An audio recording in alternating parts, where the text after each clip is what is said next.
We'll call this committee of the whole meeting to order here in council chambers at 6 p.m. We have no remote electronic attendance today, so we'll start with our oath of office for promotional appointment to the rank of sergeant to Charmaine Harris Howell, effective October 9, 2022. Please, Chief. Thank you. Good evening, Council. Thank you, Mayor. Today is a historic day in the Moline Police Department and for the City of Moline, and I am extremely honored to promote Charmaine Harris Howell to the rank of Sergeant. Charmaine is only the second female officer in the history of Moline to be promoted to a command position. Ruth Freisinger Steffen retired in 1981 after serving 22 years as a sergeant in the juvenile division. The process for women police officers was much different back then, and Ruth came up through a program called the Police Matrons in the 1970s. Charmaine is the first female officer in modern police promotional systems to achieve command rank in the City of Moline. Charmaine is also the first black officer ever to be promoted at the Moline Police Department. She will also hold the legacy as the first black female sergeant. I suspect that this will not be her last promotion. Although this is historic and significant and worthy of noting, I don't want you to lose focus on her other attributes, because Charmaine is a highly qualified individual and deserving of this promotion. Charmaine graduated from Davenport North High School and then received a Bachelor's of Science degree from Fayetteville State University, a historically black college and university in Fayetteville, North Carolina. Charmaine returned to the Quad Cities after college and was hired by the Moline Police Department in 2014, and she earned a master's degree from St. Ambrose University in criminal justice in 2018. During her career at the Moline Police Department, Charmaine has served as a patrol officer, a field training officer, a school resource officer assigned to Coolidge Alternative High School, a member of the crisis intervention team, a member of the hostage negotiation team, a member of the honor guard team, a coordinator for the homeless outreach program, and a coordinator with our police and social worker partnership with the Center for Youth and Family Solutions. Charmaine last appeared before you as City Council in December of 2019 when she, along with the Iowa City VA and Humility of Homes, discussed what the city was doing to provide resources to homeless individuals in the City of Moline. Most recently, Charmaine was a detective assigned to the Juvenile Investigations Division, providing investigative support towards the prevention and prosecution of crimes against children, victims of sex offenses and domestic violence and other violent crimes. A very difficult position, one of the toughest in the Moline Police Department, and she served admirably. It was certainly difficult to lose her as a detective there, but we're certainly proud of her promotion to sergeant, and she returned to the patrol division to serve as a Charmaine is here with her family, her mother Tina Harris, her father Stephen Harris, and her daughters Naziah and Zion Howell. So at this time, I would like the mayor to come forward, if you would, and administer the oath of office.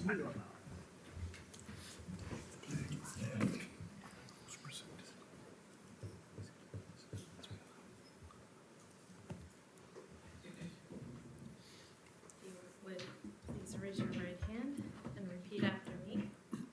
I, Charmaine Harris Howell, I, Charmaine Harris Howell, having been duly promoted to the rank of Sergeant of the Police Department the rank of Sergeant of the Police Department for the City of Moline, Illinois, for the City of Moline, Illinois, do solemnly swear do solemnly swear that I will support the constitutions of the United States that I will support the constitutions of the United States and the state of Illinois, and the state of Illinois, will strictly adhere to the compiled statutes of the state of Illinois, will strictly adhere to the compiled statutes of the state of Illinois, the Moline Code of the Ordinances, Moline Code of Ordinances, and any Illinois rules of professional conduct and any Illinois rules of professional conduct applicable to police administration. and that I will faithfully discharge the duties And I will faithfully discharge the duties of the rank of Sergeant of the Police Department of the rank of Sergeant of the Police Department for the City of Moline, Illinois, for the City of Moline, Illinois, according to the best of my ability. according to the best of my ability.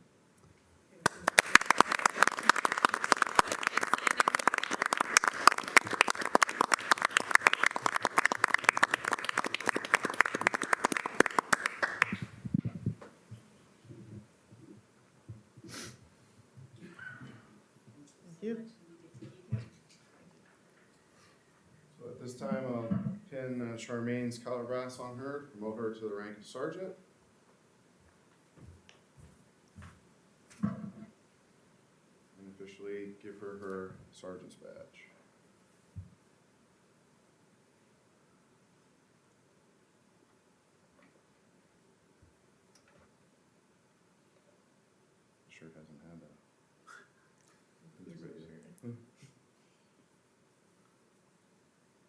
Congratulations.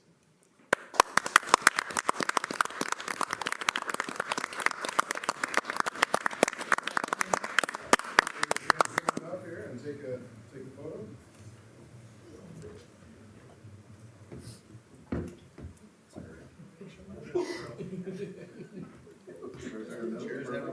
We'll get a photo over. Todd's got. Joe, can you take Joe?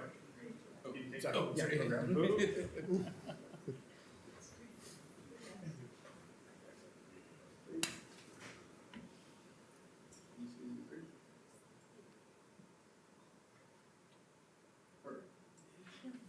Thank you. Sure me. Okay. Congratulations. Well deserved. Congratulations. Congratulations, Sergeant. Congratulations, Sergeant. I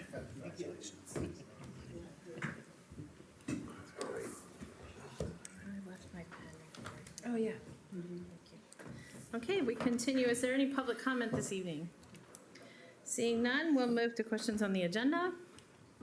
Seeing none, we move to our cow agenda item, a resolution amending resolution number 1232-2021, the budget for fiscal year 2022, and authorizing the Director of Parks and Recreation to purchase replacement playground equipment for Stevens Park from Game Time, a Playcore company, for the amount of $103,761.87, plus an estimated in-house installation cost of $20,000, for a total project cost of $123,761.87. Mr. Vitas. It's pretty self-explanatory. Eric is here this evening if there's some greater detail you want, but we're bringing this forward in order to take advantage of the funds available through Game Time Cares program, which is a matching grant, and if the council approves it, this project would be well needed and it would proceed. The total cost is $123,761.87, and it's a matching grant of $59,310.44. Move to approve. All right. Second. Motion by Alderman Nguyen, seconded by Alderperson Schmidt. Discussion. Hearing none, all in favor? Aye. Any opposed? All right, that motion passes. We close out the cow and move to our council meeting. Calling that to order, Pledge of Allegiance, please. Pledge allegiance to the flag of the United States of America and to the republic for which it stands, one nation, under God, indivisible, with liberty and justice for all.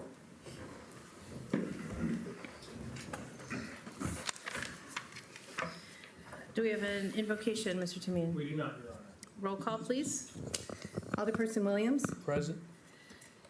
Macias, Present. Went, Present. Timian, Present. Moyer, Present. O'Brien, Present. Waldron, Schmidt.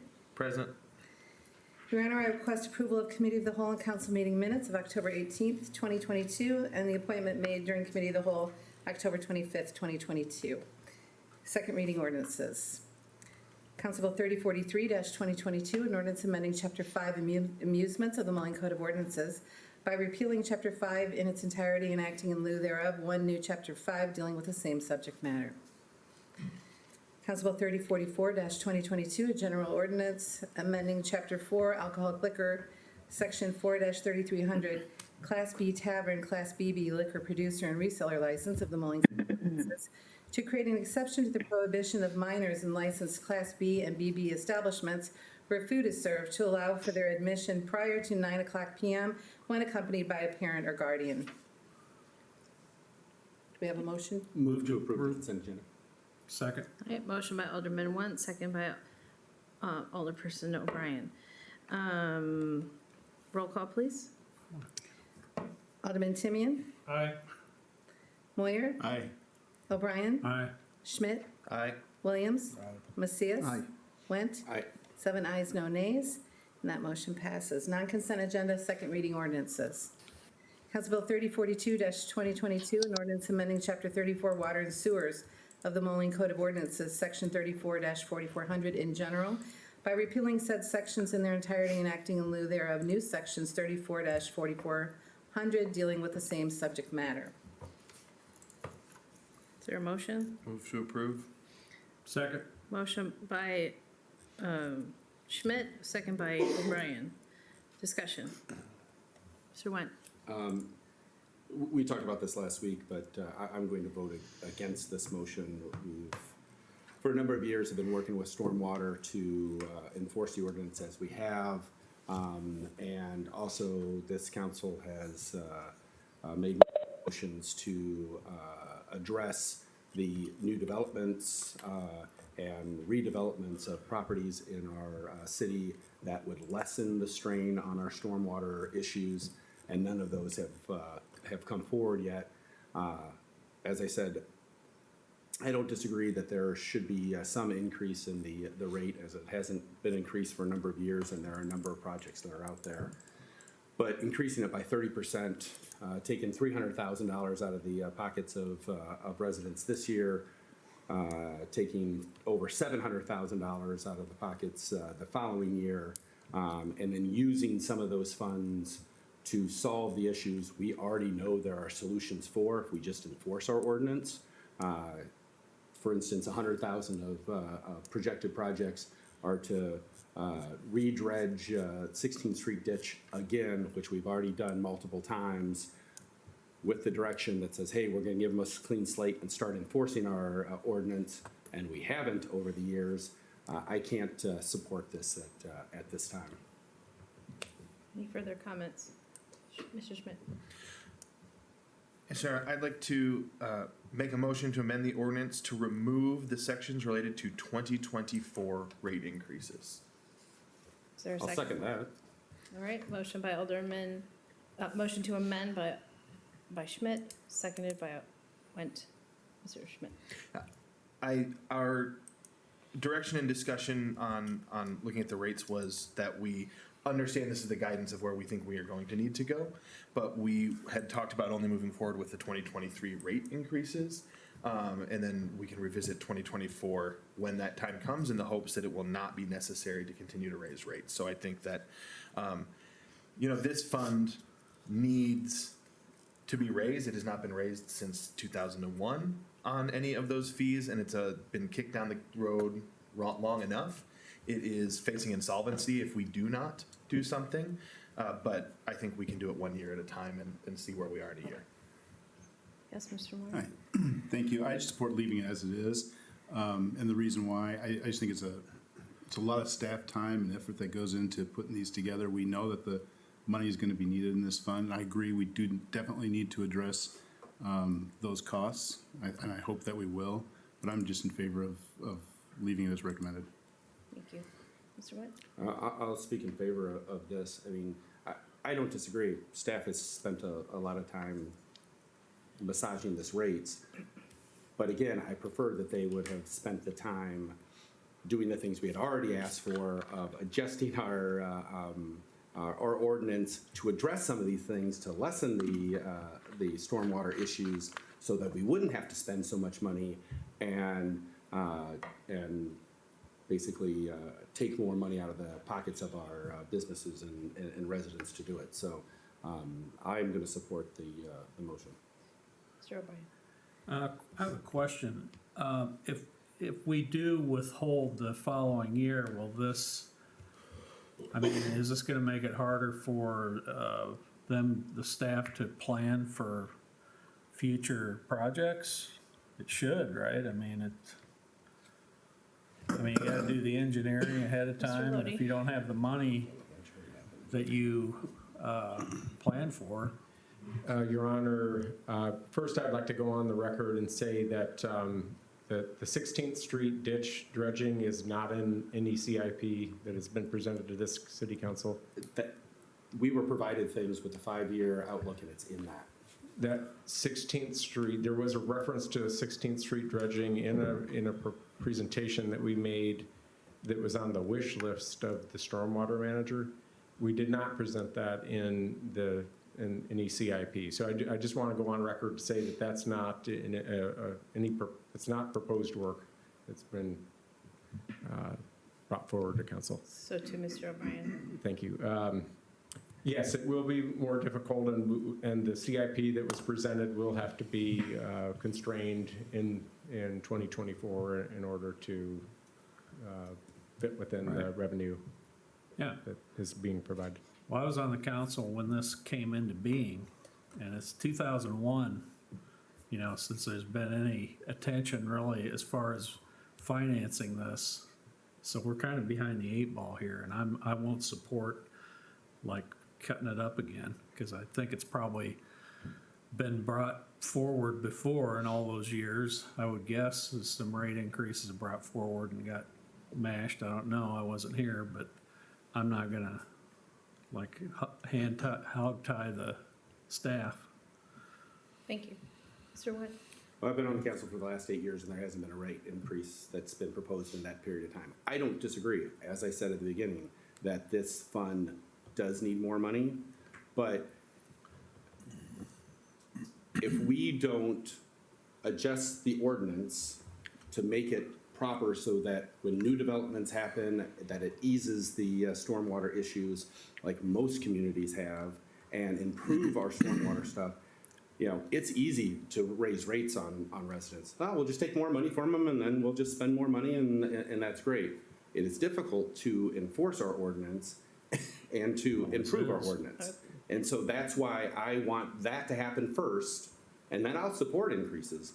But a 30% increase without actually addressing the issues, I can't support. Thank you. Mr. Schmidt? And I just want to make sure it's clear that I'm not saying that I do not support an additional increase next year. And I had that conversation with Tony, and that's where I stand. But I think we should be making that decision 1 year at a time, so that in a year, knowing we're looking at a 30% rate increase potentially next year, but that we may also be able to say, hey, let's take a look and make sure that's still the number. It's not gotten worse, it's not gotten better. So that's why I want to see us hold that, not because I want to see us reducing that outside projection, but because I want to see us approving the rates 1 year at a time. Thank you. Mr. Vitas? Sure. I just want to weigh in a little bit. Obviously, it's up to the council to make the decision, and whatever decision the council makes, we'll follow that direction. I think one of the things that Tony and I have talked about since I joined the city back in June of last year was as I got to know Tony and got to know the different needs throughout the city, and I don't question there's a need for stormwater management. It's visible, especially this time of year, you can see it.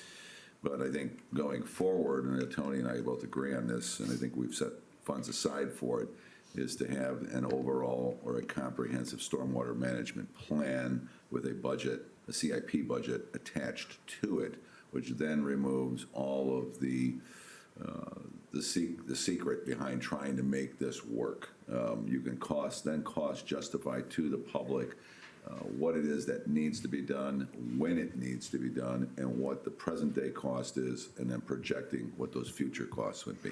That is to me probably the most significant body of work that I think Andy and Tony, working together with my office and others like Barry, will be able to bring that forward, and that will help give guidance for this council and future councils. Mr. Lodi? Your Honor, one more note, and that is, I think the council should also be aware that for a number of years, the capital improvements to the stormwater system have been subsidized by street funds. The council directed the Public Works Department in 2018 or 2019 to discontinue any subsidies that would normally be allocated for street improvements to be allocated towards stormwater, sanitary sewer, or water, and so it was not uncommon through the last 10 years to have the inlets that were discussed on Saturday. They were for 5 consecutive years funded by the MFT funds, and so now that the stormwater has to stand on its own 2 feet, it's just much more difficult with the existing revenues that are being provided. Thank you. Can I ask you a question as well, Mr. Lodi? Do we have data that shows that if there was a different interpretation or enforcement of said the ordinances mentioned, that would actually pay for what we need it to pay for? No, and that's what Administrator Vitas is referring to. Okay. We're going to hire a consultant to study that. Okay, thank you. Yes, Mr. Wood. And I don't disagree. I have been in favor of this, and if we're gonna have enterprise accounts, we should have enterprise accounts, and I was part of that process, because then you are actually charging for what the people are using and what the system needs. But this gets exactly to my point. We're doing a 30% rate increase, and we haven't done the plan. We haven't done the improvements to the ordinance that we all know should be there, and we've directed staff to do or enforce the things that we know that we've talked about that needs enforcement. And so a 30% increase without doing the hard things, I just can't support it.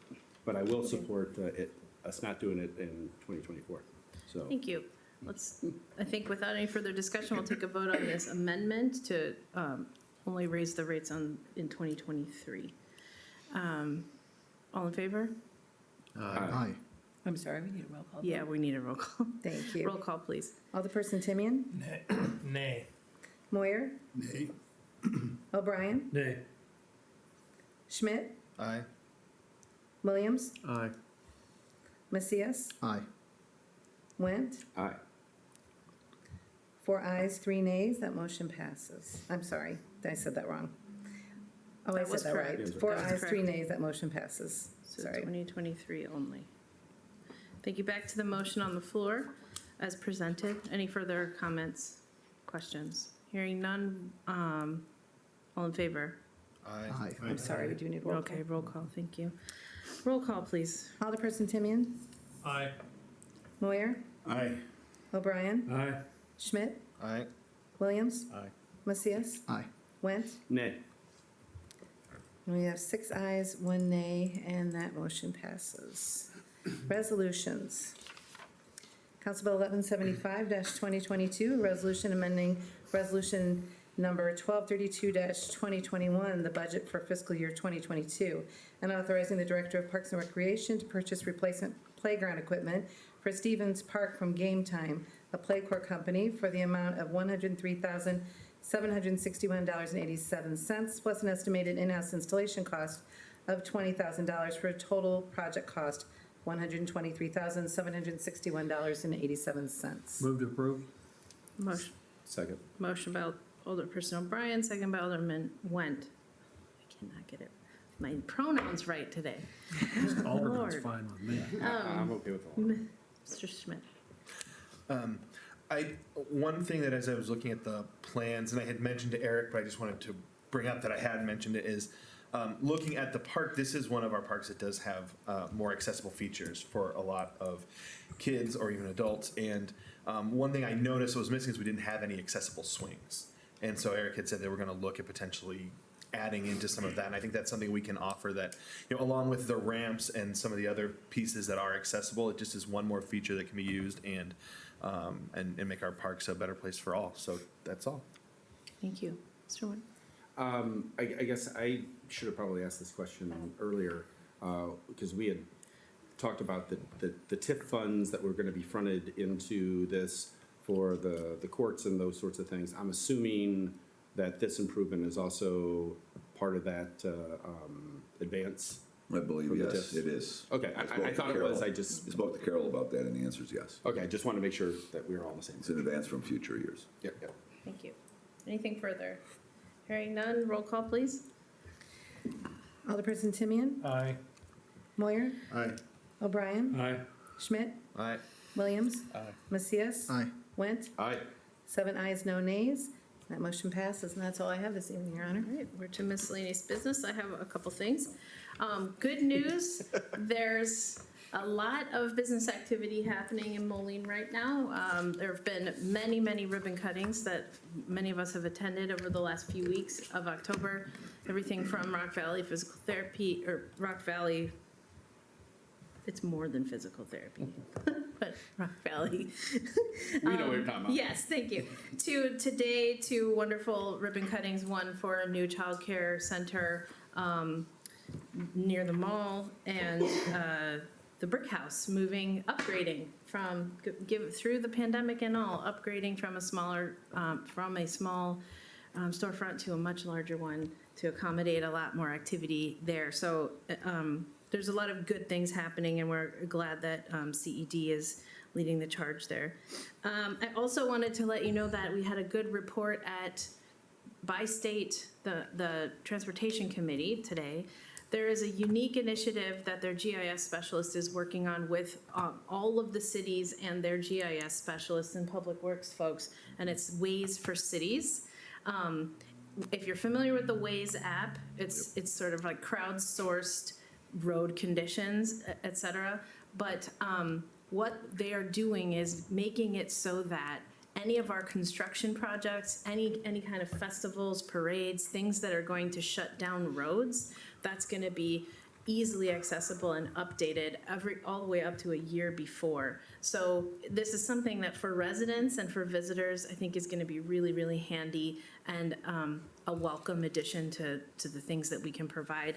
And it doesn't cost anything, as far as I remember. And it's also just another regional cooperative that is being led, in this case by Bi-State, so I wanted to share that with you. And finally, I think it goes without saying that this entire council recognizes when members of the community are impacted by violence. And I think whether they are from Moline or they're from another community, our hearts and minds are with the family of Sergeant Lind and the East Moline Police Department. I had a chance to speak with Mayor Freeman today at that Bi-State meeting and mention that I appreciate all the cooperative efforts between our cities and our departments. And I say this, I think, on behalf of all of us, to express a deep gratitude for that cooperative spirit and this spirit of community support that if you look on social media already, there's a lot of community support from all over the Quad Cities for this family and this officer. So we will keep him in our thoughts and prayers and hope for the best. Mr. Williams. Nothing, Your Honor. Mr. Macias. Thank you, Your Honor. Over the weekend, some of you got a chance to experience the Dia de los Muertos parade. It was a tremendous success, to say the least. I actually wanted to share, I went to Poor Brothers later that evening and was talking to one of the, I think he's a partner in it. He had mentioned that there was people from Chicago and St. Louis that specifically came just for that parade. So I think everybody realizes this is probably going to continue to grow and be a draw, not just to Moline, but to the region. So I'm really excited about that. I also had the opportunity to join the other mayors earlier this week, or yesterday actually, at the dedication of the world's largest 3D metal printer at the Arsenal. It was on the news yesterday. It's got capabilities of creating stuff that's 30 by 20 by 12 feet, but to protect our armed forces in the battle. And I didn't realize that by having a jointless 3D printer without the seams, it makes all the difference to better protect them. So it was very, it was, I learned a lot from that aspect. Also the advanced manufacturing that's going to be taking place. So they're really taking the Arsenal to a whole new level with this piece of equipment. So it's a big deal. And we actually were honored to have some very distinguished guests there, from the general to Senator Dick Durbin and Representative Bustos as well. So well attended, represented Moline on your behalf and on the behalf of everybody. And speaking to some of the service men and women there, they also want to be more connected with Moline. So just wanted to carry that spirit of fellowship and letting them know, hey, we're here for you if you ever want to come hang out in Moline. So, Thank you. Two great info, so thank you. Two things. One, this Monday will be the 4-year anniversary of Corey Harrell being murdered and unfortunately passing away here at City Hall. His father was here along with their minister a few weeks ago, and I just want to recognize that. I know the police department continues to work on this issue, but I don't ever want it to go away until we do hold those people accountable who have done that. I had a chance actually to meet Corey about 3 or 4 weeks before this incident. He actually interviewed to join our office. A great young man, and a real tragedy here in Moline that we still haven't solved. So I wanted to mention that. And the second is I appreciate you bringing up Sergeant Lynn. I've been in communication. His dad actually works for me back and forth, and he's got a long road to hoe. Have some glimmer of positive things today, but please keep them in your thoughts and prayers. You know, he was just doing his job. This guy who's accused of arson is out on supervised release. That they arrested in Kelowna. It is an absolute tragedy for this young man. He's been on the force for 7 years. His wife, kids. It is absolutely heartbreaking. They put their lives on the line for us every single day, and they deserve all of our support and protection. And just wanted to reiterate that. Thank you, Mr. Timian. Nothing, Your Honor. Mr. Moore. Nothing, Your Honor. Mr. O'Brien. Has the leaf vacuuming started yet? Yep. Hasn't, I haven't seen it. It's full force, okay, just checking. Also, somebody, this is actually, I was gonna talk to Alderman Wallerman about, I think it's Green Point that's up in his ward. Somebody asked about the street, getting some, hot mix or something up there. But I'll talk to you, I think it's Green Point, but I'll send you an email on it. Thank you. Mr. Schmidt. I just like one more time to stand up and support and offer my own prayers for Bill Lynn and his family. Bill and I were on the wrestling team together, and I've always felt safer knowing that he was on the streets in East Moline, and he is really one of the best of them, and wish him and his family all the best. Thank you. Mr. Vitas. I'm going to echo those same comments. I don't think I need to repeat them, but I know how I feel, so Thank you. thoughts and prayers are there. Thank you. Any other staff? All right, is there any public comment now at this point? No? All right, and there's no executive session, so I need a motion to adjourn. To adjourn. Second. Motion by Alderman Nguyen, seconded by Alderman O'Brien. All in favor? As a freshman, yeah.